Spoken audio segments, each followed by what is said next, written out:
Don't let this be our final song. Welcome everybody, welcome to the latest episode of SMAC Talk. Today I've got a fabulous guest here for episode number 29 of the SMAC Talk podcast. It is the wonderful, very funny Darren Matthews. Darren, thank you very much for coming on. Hi Sean, what's the crack, man? Yeah, all good, all good.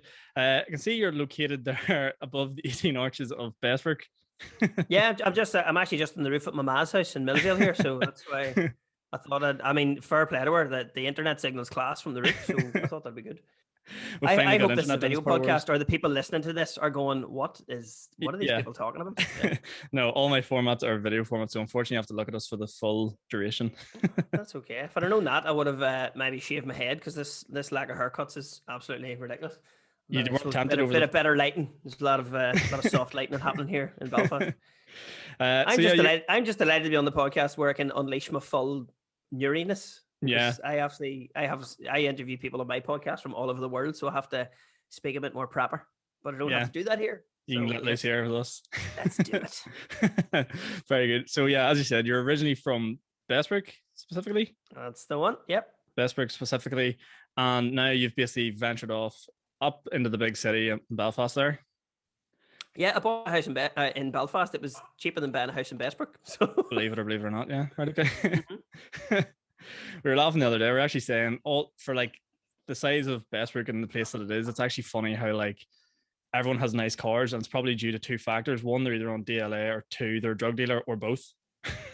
Yeah, exactly. Fair play to them. I always thought Bestbrook was this sort of lovely idyllic village, and then I was down home, sort of in between lockdowns, and I was like, wait a minute. Everyone's doing well, and there's BMWs with tinted windows going around. Yeah, this is rough as guts. Yeah. So yeah, so for people that don't know Darren is comedian, and basically one of actually the first gigs I went to in Belfast was the Sunflower Comedy Club, and Darren was up the front doing his bit, and part of your bit I think was anyone in the house from Bestbrook, and you had turned to dismiss the part before you'd even had the sounds out of your mouth, and my friends go, he's from Bestbrook. It's like, I can't get away from these people. Yeah, what are the chances? 2,000 people in a population of 1.9 million in the north, and one guy was like, I know you. Yeah, I know you. I live in the street opposite actually from where you're talking about. Yeah, I did that has happened to me in far-flung countries. Never mind going to Belfast. I really? got that tap on the shoulder in, yeah, oh, absolutely. Where's the weirdest place it happened?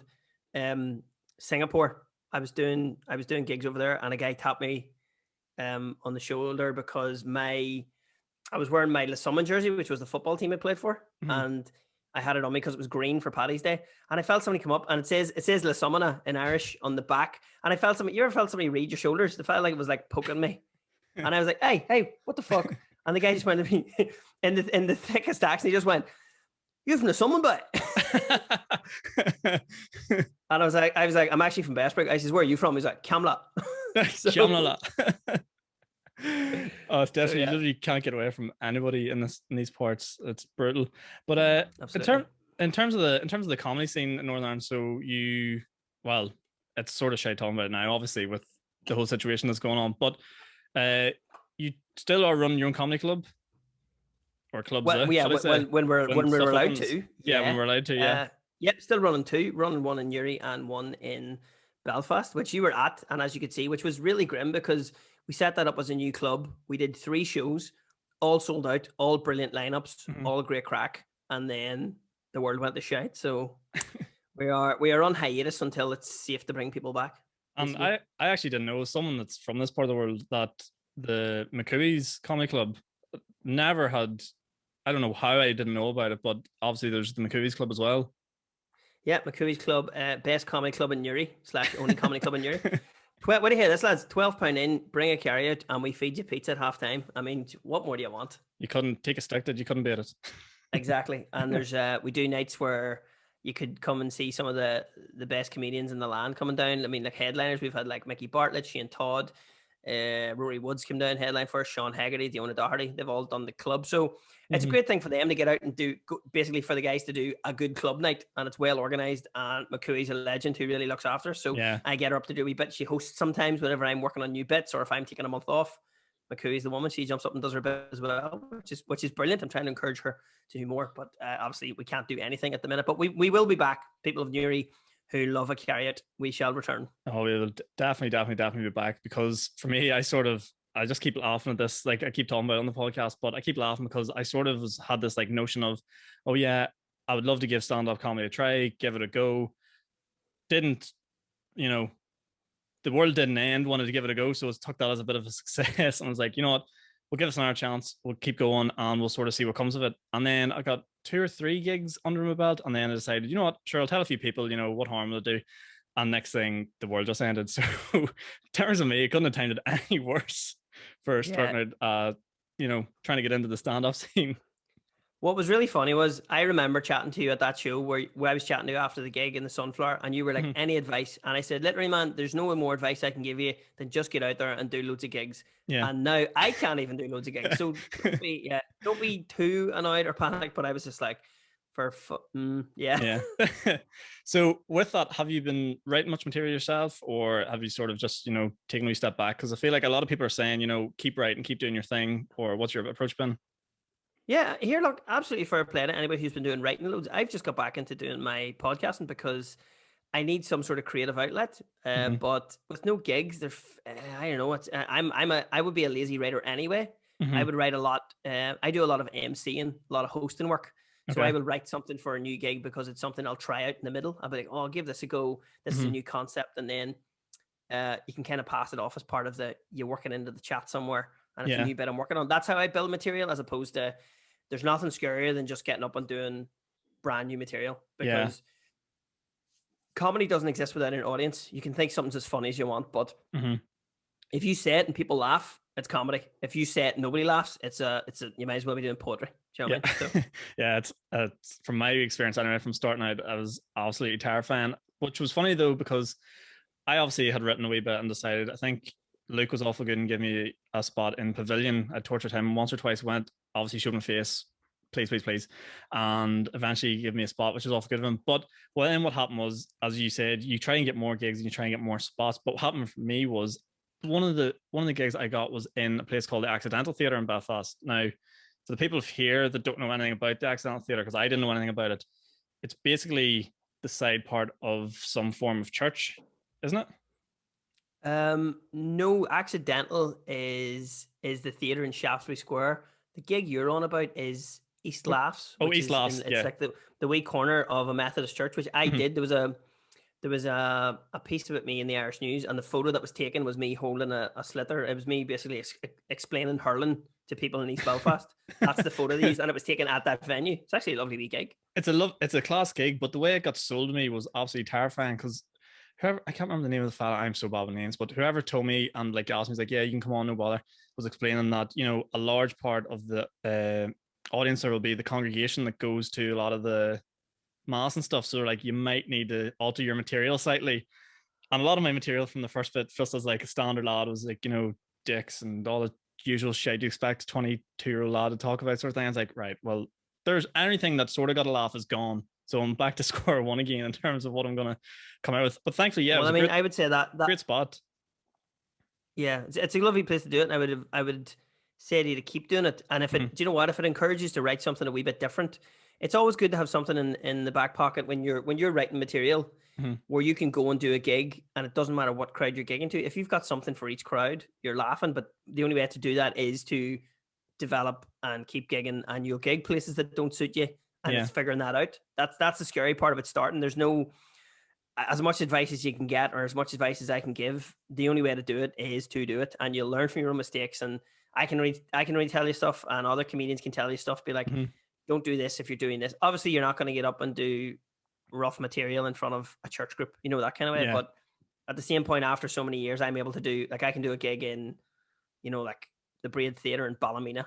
And I can also go and do a gig in Newry or South Armagh, and then I can also go and do a gig in Australia or Canada. Yeah, and I've got something that I can do there. So there's no point me going to Southeast Asia and talking about Bestbrook. Yeah, do you know what I mean? So you do figure it out. But I mean, at the start, definitely write with what you know. So sometimes get up and try it if it doesn't work for the crowd you're gigging to, but. Because some people will be like, oh, don't change your material for the crowd. I'm like, no, read the room. Like, see what the MC's doing, see what the other acts are doing. Yeah. That's part of the skill, is like, what's going to work here? What are these people like? What are they not like? So talk to me a bit about you starting out like stand up and things like that as well? Because how long have you been doing stand up now for? I am doing stand up 11 years this year. Right. Okay. Very good. So, talk to me. What Yeah. was, if you can remember back to like your first gig or like anything back through the archives? I can Starting remember out. my very first gig was in the Pavilion Bar in Belfast. I had been playing in bands for years, and I just kind of got sick of setting up a drum kit. So a mate of mine was trying to open my comedy, and he said, "Why don't you give it a go?" He said, "Because you've written songs and you've done a bit of writing before. Why not try it?" Mm-hmm. So I was like, "Yeah, no problem." I said, "I'll give it a go. How long do I have to do?" Like 7 minutes. I was like, "Jesus, 7 minutes of jokes? That's terrifying." The thought of that was, I mean, I can do a bit now that's 7 minutes and it's one bit, whereas then it was obviously I was like, right, I have to write jokes. So your material changes and mutates and develops, but at the start it was write 7 minutes for the Pavilion. And as sad as it sounds, I told one friend I was doing, you see, people will do gigs and like bring all their mates in the hope that you'll get a few laughs up. I was so terrified. Told one friend, literally one of the girls I live with in Belfast, Katrina McAveett, who's from Newry. I told her because I was like, can you come with me to this gig? And she's like, yeah, do you want me to come for a bit of support? I was like, literally, if this goes bad, I might need a hug. So she came along because I was so terrified. But thankfully, I mean, as a first gig, I remember seeing the video a few years ago of it, and I was very, very nervous. No style, no mic skill, no kind of thing. But that's something you work on. And yeah, absolutely terrified and staring at the ground. But got the jokes out, got a few laughs, got off the stage. Nobody died. It was all good. So first gig, really, it's all about survival. Yeah, first gig was great. Second gig, terrible, because I didn't know that you could. I didn't know it was a routine, and by a routine, I mean you can reuse the thing, you can develop it, you can make it better. Yeah. I just went, right, that gig's done, and then they were like, "You've a gig in a month and a half, no problem." Wrote a brand new 7 minutes, and it was dog shit. It was terrible. Really? I feel like really because bad. a lot of people I talk to, like I talked to a couple of people in my second gigs and stuff like that, and they're saying like your second gig's probably going to be your worst because you're going to do try new things and like sort of fall back on things, and like you probably haven't got that same, I don't know how to put it. Yeah, I probably haven't got that same, like you're nearly more nervous because you've had a taste of a wee bit of laughs and you want more, so you can tend to push it really. Yeah, absolutely. You've done it once, and you're like, well, can I do that again? Or what do I need to change? How do I change it? How do I make it better? But I didn't do that. I just went, right, brand new stuff. And it was completely undeveloped. Whereas the stuff, what I should have done was got the recording of my first gig, listened back, cut what didn't work, and extended what did, if that makes sense. Yeah. Okay. Right. That's Which is what I do now. I record all my shows, listen to them, and then go, that worked. Slow down there. That needs change. Swap that word around. So yeah, it's all editing. Yeah. Yeah, it's a fun process. I think I tried to do something similar like that. I feel like probably now there's a lot more, podcasts and comedians giving their two takes on like what to do, what not to do than maybe that there was probably 11 years ago. Like, yeah. So there's a lot more help and stuff out there, thank God. Yeah, it's good. I mean, there are books and there's podcasts about how to do what. But same again, the only way to do it is to do it. There's plenty of people can listen. I know people that have read all the books and listened to all the advice and they're terrible. I know people who have a natural ability to entertain or talk. And then you'll see a lot of people. Some people are great writers, bad performers. Some people are bad performers. Some people are great writers and bad performers. Some people are great performers and bad writers. I mean, you'll always see people who are like, say, a drama student. So they've got comfortable on stage, but their material just might not carry. But there's a lot of charisma that carries through a set. And then other people are just brilliant writers, can just stand stock still, deliver material, and the crowd loves it.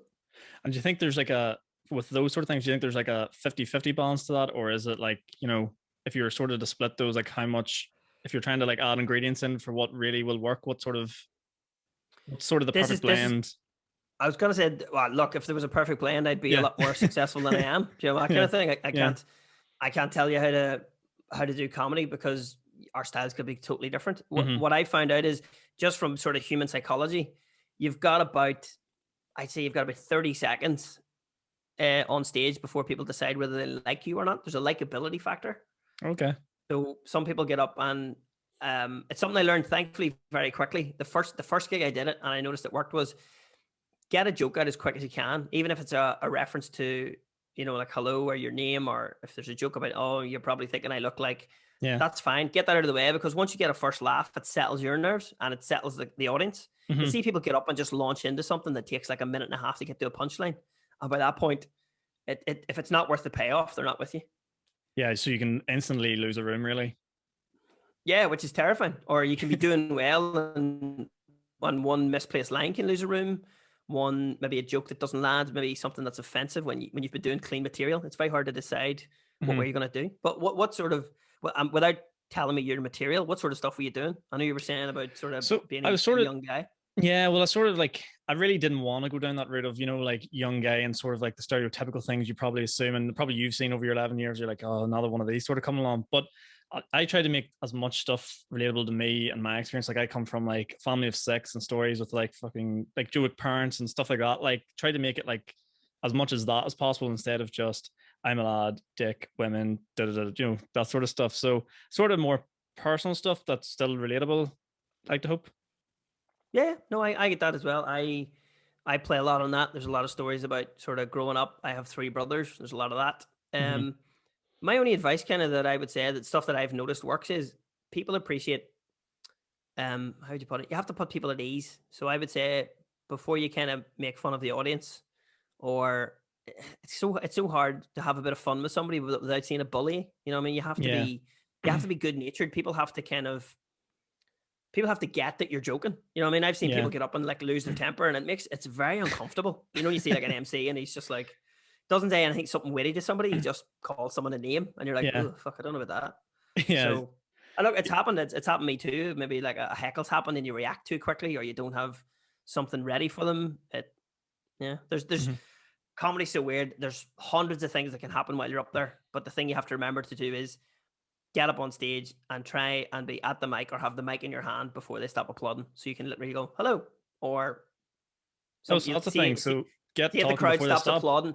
If you can be up there and have the mic in your hand, and even if you're saying hello, folks, and as you're putting the mic stand out of your way, or maybe your style is that you leave it in the stand and talk into it, that's Mhm. fine. Some people like to act out, use both hands. I talk on my hands a bit, but I usually have the mic in my hand. Yeah. There's a lot of very Italian gestures. But no, yeah, if you can do that, if you can try and be at the mic, or at least have the mic in your hand before people stop applauding, because I would do that when I'm MCing. I'm like, look, folks, don't stop applauding till the man's got the guy or girl's got the mic in Yeah. their hand, because I'm sure you've been to enough shows to see how uncomfortable is it in a quiet room as somebody untangles a microphone. Yeah. Or what some people they'll try, I suppose it's more like experienced people try and save it if they get that awkward science show and make a joke out of it being tangled, or I suppose that all comes with experience then.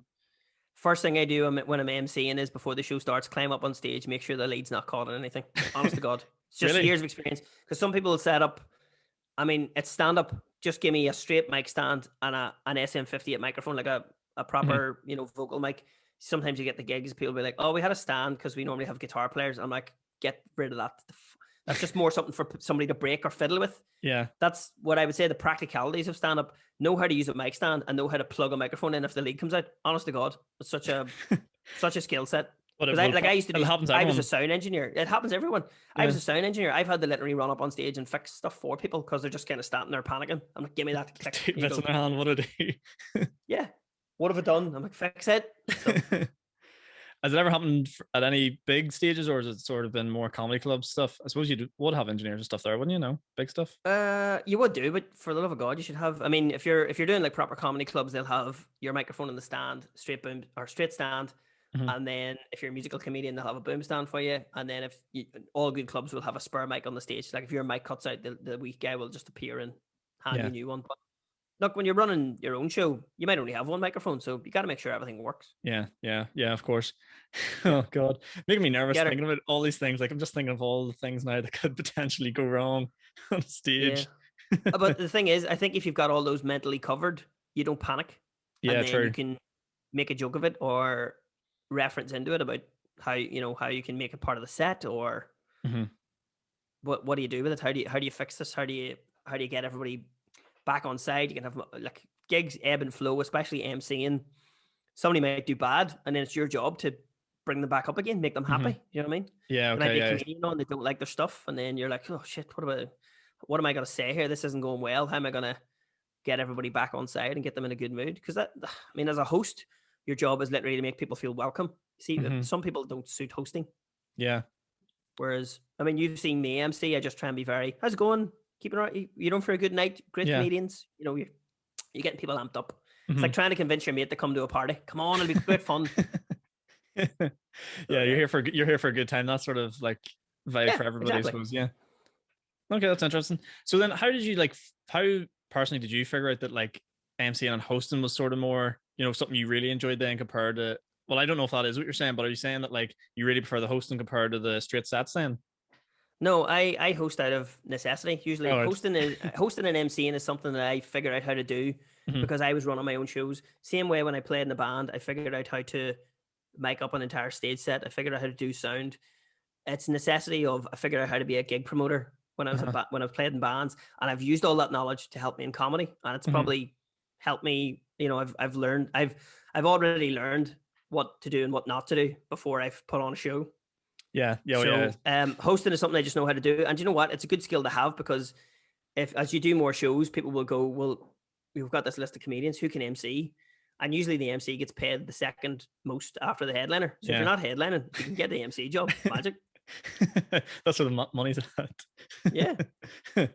Okay, right. So I suppose that's all good advice for me, but for a lot of people that aren't really aspiring to become comedians, then, which I presume is quite a lot of people listening to this, I'd love to find out a wee bit more about like stuff that you're doing and these sort of things. So talk to me a wee bit about like we'll stay on the comedy trend here a wee bit, but tell me a wee bit more about like your best gigs, your good gigs. You've mentioned there about like Singapore traveling and that there. Like, so how does like traveling coming and doing comedy? How'd that come about for you? Were you traveling, you just happened to do comedy, or was it I was doing stand up for about a year and then I moved to Australia. I moved to okay? Perth to work basically. So Mm-hmm. I while I was out there, they've got a brilliant comedy scene in Perth. So I was like, I want to do more gigs.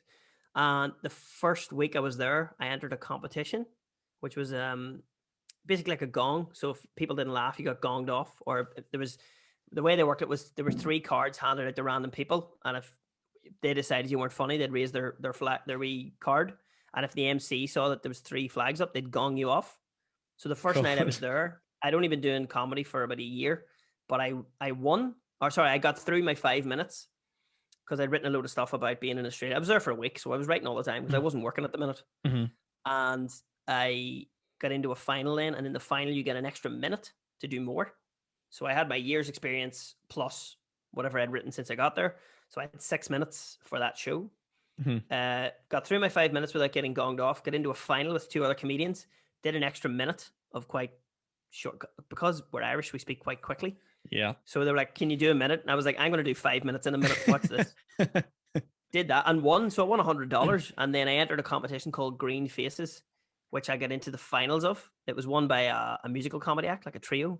Mm-hmm. But I got into the final, and so I'd emailed all the promoters who never got back to me, and then once I get into the final of that, all the promoters were at the final, and then saw me, and then went, "Do you want to come do a bit at my gig?" And I was like, "Yeah." And then that started me getting paid shows. Mm-hmm. So then the best way to sort of get out there is competitions. No, comedy is completely subjective. Don't enter competitions.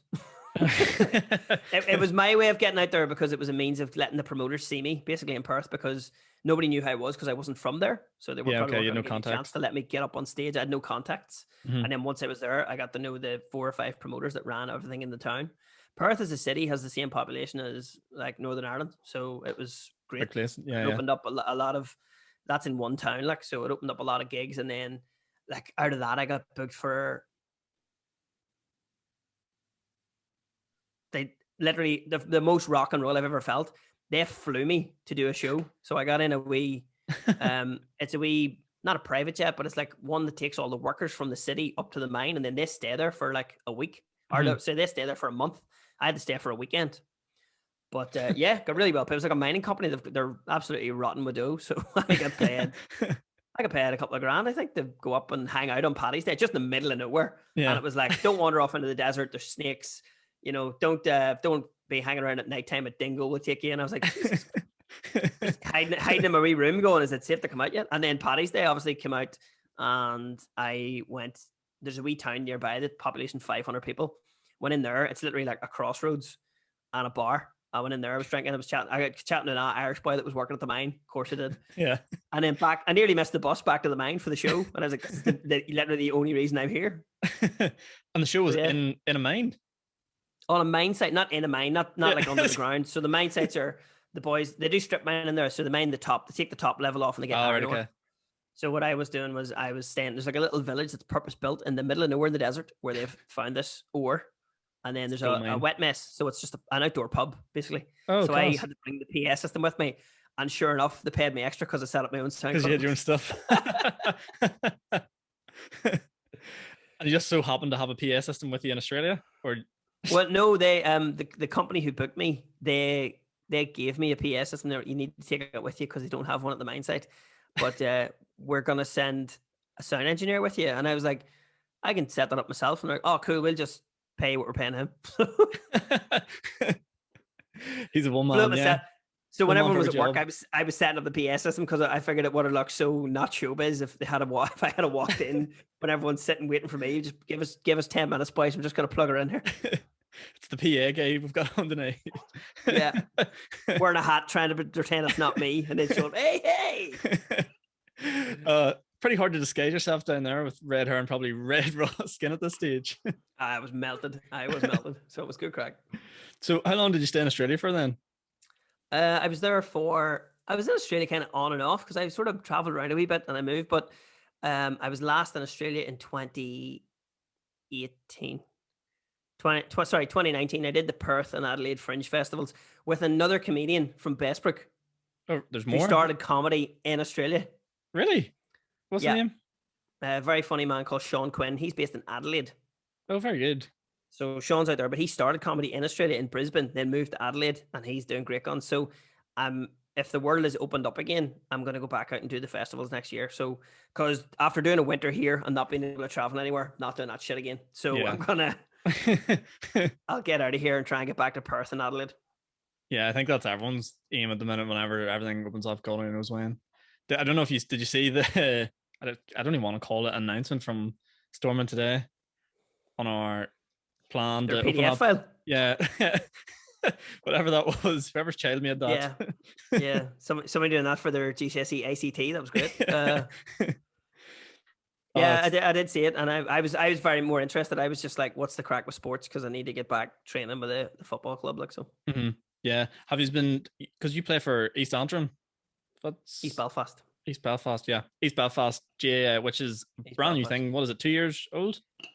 No, it's a year old. It started in lockdown. Yeah, It went from a tweet that was sent in May to the first competitive team being fielded at the end of June, I think, middle of June.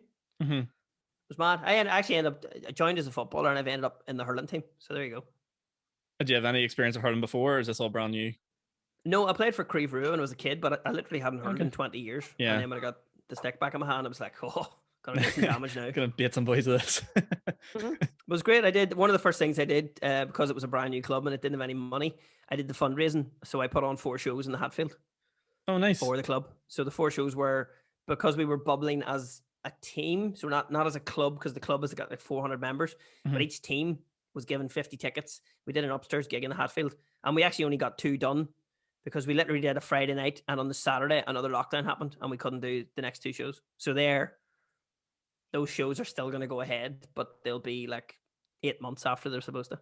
Oh, and they're just stand-up shows basically in Hatfield. Stand-up gigs, fundraisers. Shane Todd and Mark McKiarney I hosted, and Aaron Butler, and then Leonie McDonough. Then the ones that were cancelled was Mickey Bartlett and Paddy McDonald, but they're gonna do them whenever they open up again. We have the boys on the wages that they're gonna do it once it's up and running. Oh, right, okay. Because I keep seeing a lot of these like gigs. It seems like people like Shane and Mickey, all these people have, their sort of like big arena shows on all their schedules, and just getting pushed back and pushed back and pushed back and pushed back. It's an absolute nightmare for people. So I would be happy enough to have the 2 clubs up and running again, because that would be a reason to write material, because the world would have reopened. And I don't want to talk about COVID on stage. I don't want to talk about what happened or why we've been locked in. I'm like, do you know what's funny? What we've just been doing for a year and a half, that's not one bit funny. Shut up. Yeah. So it's trying to do that where it's I just want to get back up. I mean, most of my material, as you saw when you saw me, it's all travel stories. I need to be going places to be writing stuff. Yeah. I need to be allowed on a plane to do something stupid to write a joke about it. Yeah, it's not as funny when you're sitting in the house doing something stupid like. Yeah, exactly. Gardening the day. That's not funny. No one wants to listen to that, because that was a big thing whenever first lockdown came. And like, I'm talking like a lot of stuff I listened to is like, say, like American comedians like Brian Callen, like those sort of people, like obviously everyone listens to Joe Rogan, and all they were talking about was you need to be writing, like don't stop, keep writing, keep writing. But like things that were relevant for, if you think of lockdown one, just simply aren't relevant anymore, and no one wants to listen to it. Yeah, I don't. If I don't want to go to a comedy club and someone go, "What did you do in lockdown?" I'm like, "Shut up and talk about something else." Okay, Yeah, I've yeah. come out here to forget this shit. Mhm.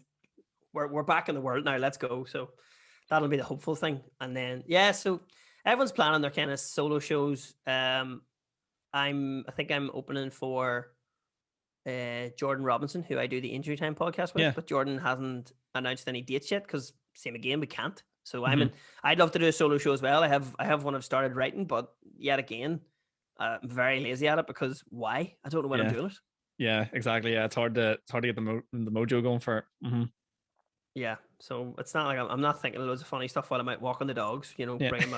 get my notepad out here. But yeah, if anyone is working away and writing loads, absolutely fair play to you, lads. Absolutely Yeah. fair play because I'm at the minute it's head down, it's Groundhog Day. Get your head Mhm. down, go to work, come home, Yeah. try and do something fun like podcasting by yourself, Sean, or Mhm.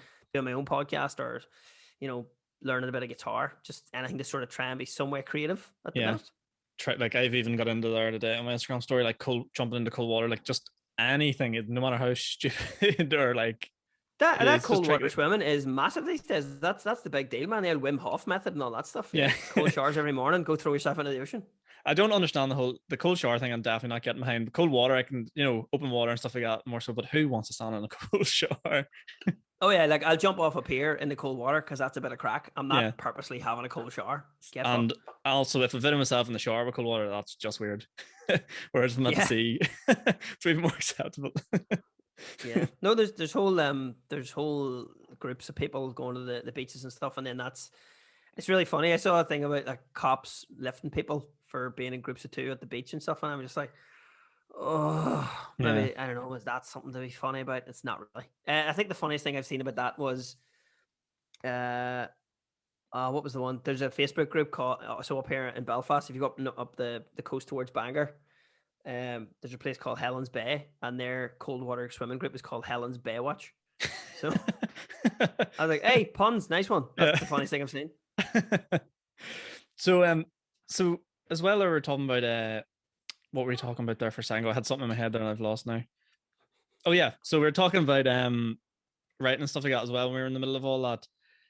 Seeing and this is probably more so for me, people are probably sitting there thinking, Sean, this is like a therapy session for how to be a comedian now. But Stand in terms of therapy, man. But if like a lot of the stuff I do, I get ideas and I'll put it in the notes section. Like, do like an idea or a line. Have you been doing much of that even, or has it been completely cut off?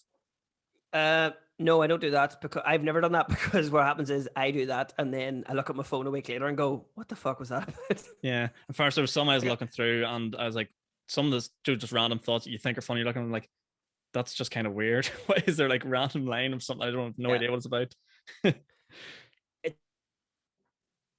Because I played in bands for years, I still write a set list like I'm writing a set list for the band. So some people will write their entire material and learn it like a script word for word, whereas I will have a basis and a punchline, and I will write the word that joke corresponds to, or a word that reminds me of an entire story. Where I go, oh yeah, that's that story, and it'll be so you can write it in the back of your hand, or it can be on a page that sits on a speaker. But I never have enough notes that I can just read my notes. It's just like your brain's looking at that thing, going, that's the next story you're going to. So find a link here. Yeah. All right. Okay. Yeah. And then tell that story. So yeah, no, I still write set lists like I'm in a band, and I never make notes properly. Or if I do, I'll write out a joke long form, which is, write the original idea and then look at it and go, right, I don't need that word. That's, try and trim the joke back to as tight as it can be.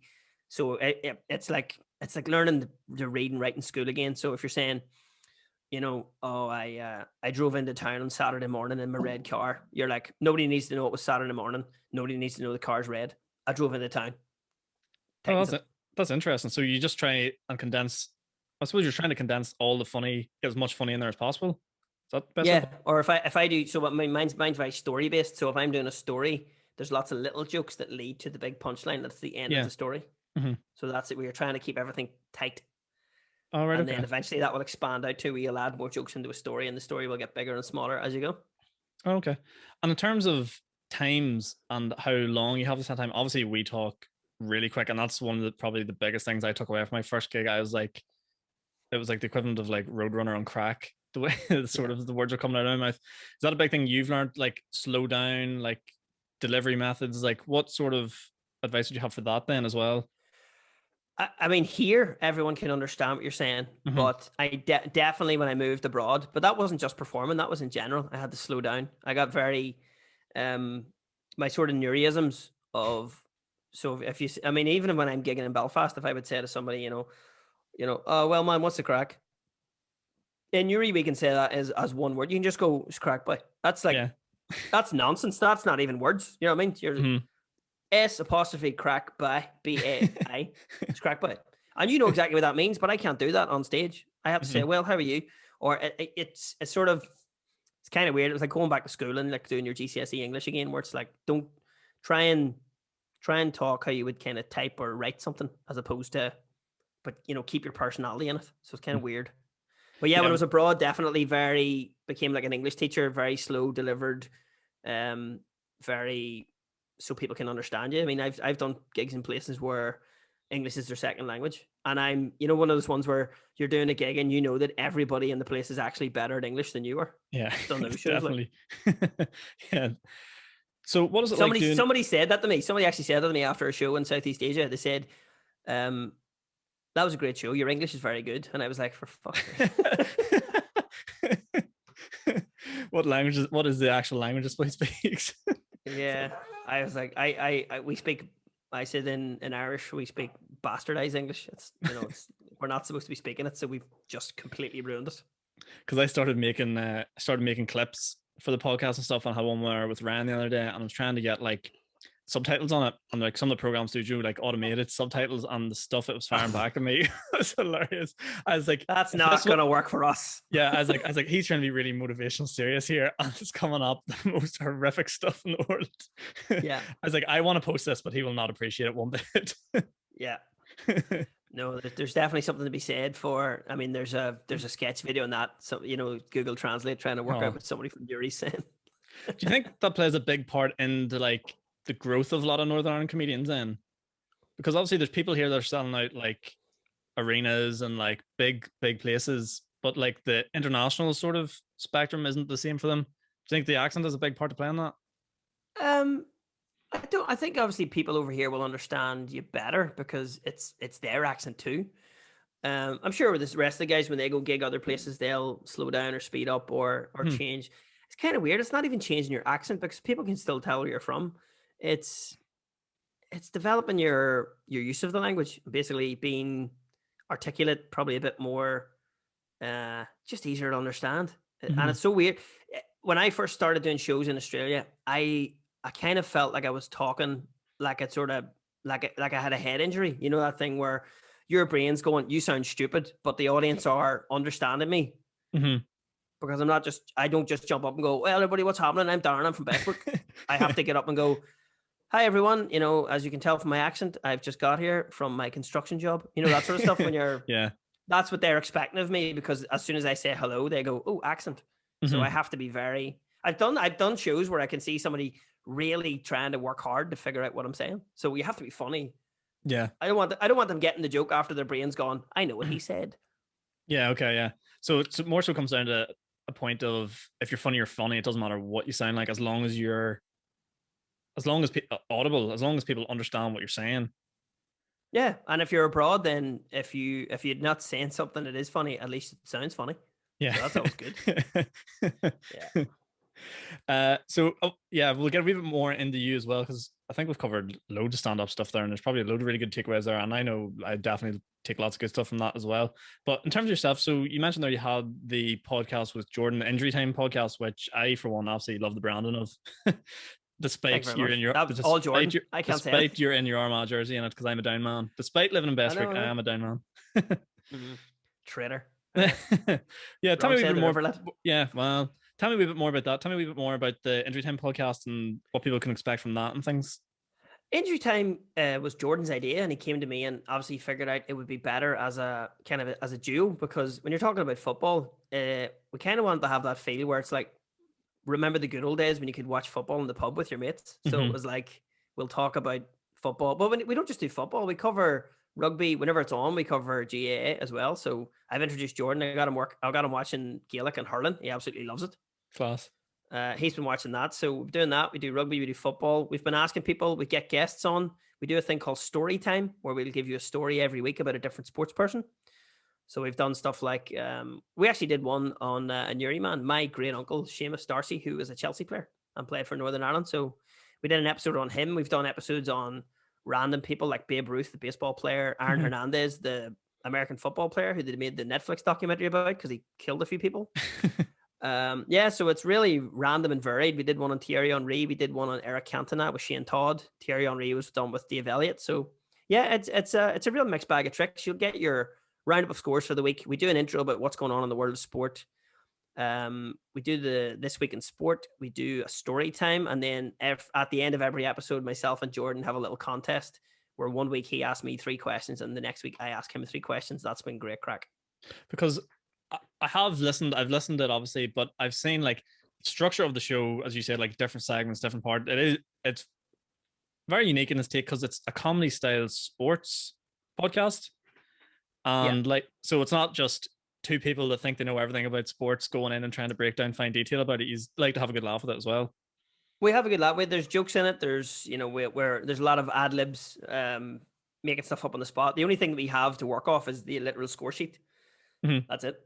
And then Jordan free form from there. Story time is usually something that Jordan's researched, or we have a wee legend, Rona Campbell, who does a bit of research for us too, and she'll give Jordan the info she's got on who's the sports of the week. But yeah, it's a good excuse to watch a lot more football. So it's great.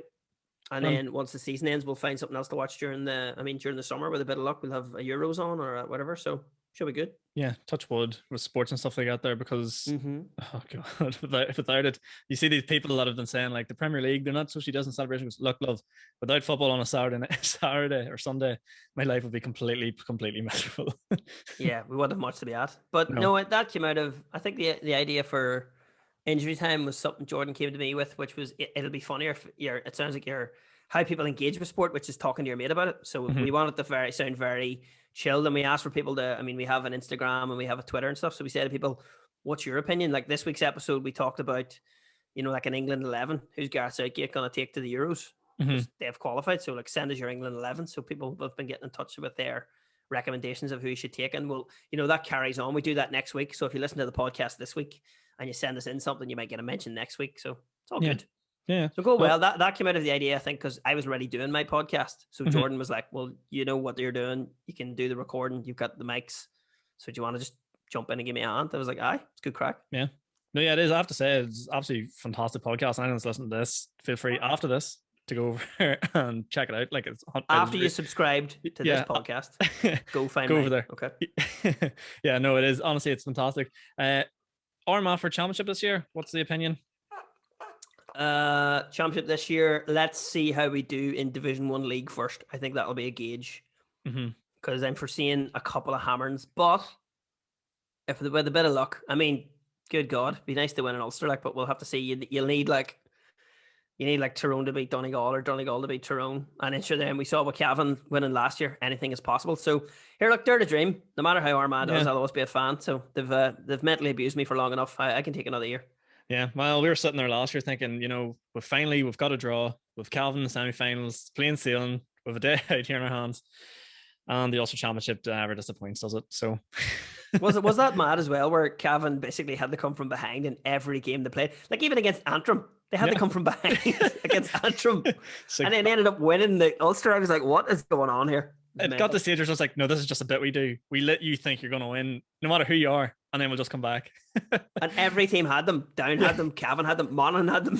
Oh, Down was probably one of the biggest jokes I think I've ever witnessed on a Gaelic football pitch. Apart from absolutely had them. I was watching it going, Down has this. Like, this is it. This is job. It was job done at half time, wasn't it? Like, yeah. Like all I want from Down all you want from your county is a day out in Croke Park. That's all I want. Or a day out in Clonus. All I want is a day to get on the beer, get on a bus, and come home absolutely steaming. And if you can't deliver that, the whole season's been a waste. Whether it's you've got is it Division 2 this year for Down? Yep. Finally. That's the standard you're playing. Here, dude, I've been to see Armagh play Division 4 football. You don't want that. Really? Yeah, oh yeah, Armagh. We went downtown. Dude, I'm 35. I Yeah. remember before the good times. Like,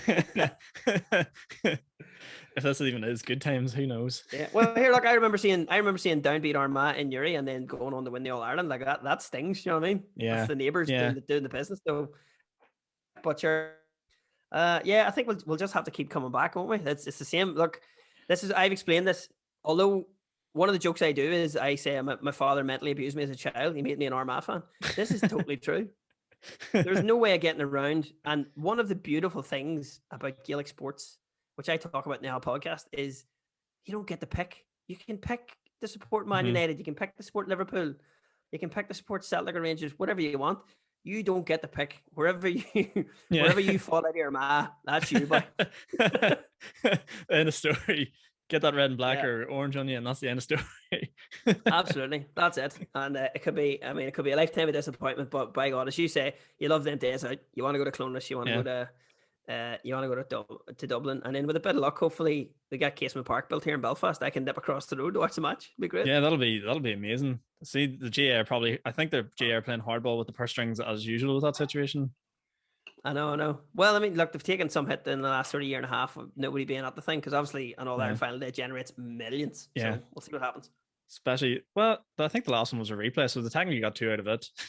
Got 2 All-Irelands the year before, so they got their dues. Yeah, we'll see. I hope they save that cash. Hope that's in the ISA. They can't touch that cash.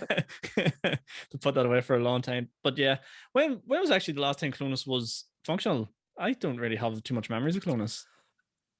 I think it was 3 years ago. I was at the Down Tyrone Ulster final. I went to that. Mm-hmm. I'll not tell you the result because you know. But that was the last time I was there. I think it was up and running. Nah, because there was no Ulster final. See, I'm trying to remember. I'm like, was that last year or was that 2 years ago? Yeah. So 2 years ago, 2019 would have been the last one. And that was, I think, Donegal and Tyrone. 2018 I was at. Yeah, because I was away for the last one. But no, yeah, so yeah, 2 years and it'll be the same. It doesn't look like it's going to happen this year unless we're allowed fans into the place. So No. And have you been training away personally for East Belfast, not East Antrim, Sean? East Belfast? Have you been doing stuff? Or do a wee bit. I mean, obviously, we're not able to do anything as a team, so I have a wee bounce net for out the back that I can sort of because I don't have a gable wall to hit the ball off, so I got a wee bounce net off one of the Al boys. Was like, it's sitting in my garden rusting, so take it. And I was like, will do. So I went up and got it. So I've been smacking the ball again that a wee bit. I actually had COVID in January, so I tried to go for a run. I had a pure bad temper a couple of weeks after it, and I'm nowhere near fit again. So there is like a real hangover from it. But I've been doing kettlebells in the house to try and get fit again. But as for cardio and running about, might just ask if we could do that this year. Yeah, we got a thing. We got this fucking app, and it basically the whole team has to sign into it, and it tracks your run. So if you didn't do your run, like it'll say you didn't do your run, do that sort of way. And I think it's like 2 sessions a week I'd run. So I think for us, I think like Newry Shamrocks were relatively fit. I don't know. It's hard to know. Like when's the season going to start and all this here carry on. But like, I guess it's going to come down to for a lot of teams this year who's the fittest, especially at club level. Look, every year you do that thing. We do preseason. Everyone busts their hole in the gym. There's nothing beats playing a game. I've done things where you think you're fit and then you play a match and your tongue's hanging out of your mouth after 10 minutes because you're like, oh yeah, we haven't done any of this. So I remember you can run all the 5Ks you want. See how many sprints can you do in half an hour? Do you know what I mean? That's the test. Like one of the boys stood up in our change room last year and just goes, "Do you know what the best thing is, lads, for getting you match fit? Matches." Just like, yeah. He's fuck right. all this bullshit of boys with fucking because we have some big boys in our team, like some real fit boys. Like, do you know what the best thing is for you boys? Actually play a match. And they're all sitting on the bench and run their 5Ks in like 4 minutes. He's totally right. I've marked guys that are flying fit. I'm just like, you're not flying fit after I give you a dead leg. Welcome to the East. Not even welcome to the East. That's what I was doing when I was still playing for Lissummon. I played my last season for Lissummon when I was 32, 35 now. That's why I switched to hurling. I was like, why would I run 50 yards with a ball and hit a sliotar 60? Yeah. Yeah, we're about working smarter here now. Exactly, yeah. I'm like, I don't want to do nets for football. I'm going to go play hurling. That's class. I know you have to get going here, so I'll not keep you much longer. No problem. I've enjoyed the chat. Thanks for having me. No, it's been a lot of fun actually. It's actually flown by. Feels like it probably has been one of the quickest in honesty. But I think closing comments and stuff like that. We're really hoping for the comedy scene to hopefully open up. I think when we look at the actual, if you try to make sense of that PDF format, whatever basically the way I look at it is they've brought it out and they've said when things are ready to open, we'll let you know. So is it a plan? Is it not? Told us nothing. They've committed to nothing, basically. Yeah, they've done an absolute masterclass on what to do, and they've done nothing. But I think it looks like if you're trying to figure it out, wet pubs, which I still hate the term, is last, which means sounds sticky, doesn't it? Yeah, it's rotten. Like it sounds like someone spat all over it. Yeah, a wet pub. Why not just call it a moist bar? That's way nicer. It's not. It's fucking horrible. It's not. Just call it a pub. That's what it is. What the fuck? Where did we come up with all this? But I think I've covered everything I wanted to cover there. But yeah, so thanks very much, Darren, for your time. I really appreciate you coming on. Probably reach out to you again in the future and scramble your brain on how to crack this whole comedy thing. Right, while I have you, and because we're recording this, so this is going to be a recorded conversation. When we get up and running again, will you come and do 2 gigs, one in Belfast, one in Newry? Absolutely, yep. 100%. There you go, folks. Yeah. He said it. He said it. It's a recorded. He's going to put this out. Don't you be editing this end of it. It's just me. No. Don't you be telling people that I get cut off with 5 minutes to go, okay? You're booked. That's you booked, lad. No, I absolutely love it. Yeah, and if I'm going to get one closing statement from you, I'm going to take Armagh or Down. Who's going to get further in the championship this year? Isn't that sad that that's what our lives have come down to? That's what it's. This is what it is. Yeah. Do you know why? Because I used to think that Armagh and Down fans hated each other, and now it's just the two of us in the pub together going, wouldn't it be brilliant if we got to like a semi-final? Yeah, I would have no issue. I'll jump on the Armagh bus and go Croker. I don't care. I'll jump. Look, if Antrim are going, I'll hop on that bus as well. They all have to come down this part of the world anyway to get them. Who's going to get further? I think it's going to come down to if Armagh can not get completely hammered out of Division 1, I think we've probably got a good shot of at least, hopefully, an Ulster final. But I need to see the draw, because unless you're going to play Tyrone in like the first round and then whatever. Yeah. I don't know. It'll be like the Down thing will be interesting with Paddy Tally getting suspended. So we'll see who comes back and what happens. Yeah, that's a real interesting one, actually. I completely forgot about that. But yeah, we shall see. But yeah, if you're looking at more sports talk and more of Darren, make sure you check him out on all his podcast formats. I think Darren Matthews with Friends, Injury Time Podcast, any other podcast. So Darren Matthews and Sometimes Friends and Injury Time with Darren and Jordan. They're on Spotify, Apple Podcasts, Google. Just fire them into any search engine and you'll find us on all the platforms. Yeah, he's everywhere, guys. So make sure you follow him as well. Thanks again, Darren, for coming on. Really appreciate it. If you have enjoyed this episode of SMAC Talk, please leave a like or subscribe. Do whatever the hell it is you do. And I'll see you all again in the next one. Thanks. No problem. Cheers, Sean.